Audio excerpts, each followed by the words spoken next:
Setiap beberapa dekad, mesti ada perang besar di Eropah. Dari perang salib hingga ke perang dunia. Tapi kenapa mereka asyik bergaduh?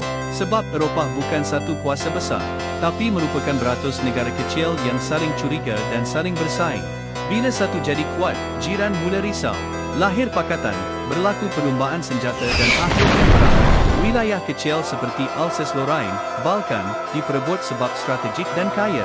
Terkadang, bila raja mati tanpa waris, kuasa besar berebut takhta dan bila takhta berubah, sempadan pun boleh berubah.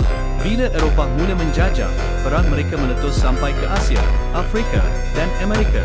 Satu tembakan di Sarajevo, membakar seluruh Eropah. Dan dunia masuk perang yang tak pernah dilihat sebelum ini. Mereka bukan suka berperang.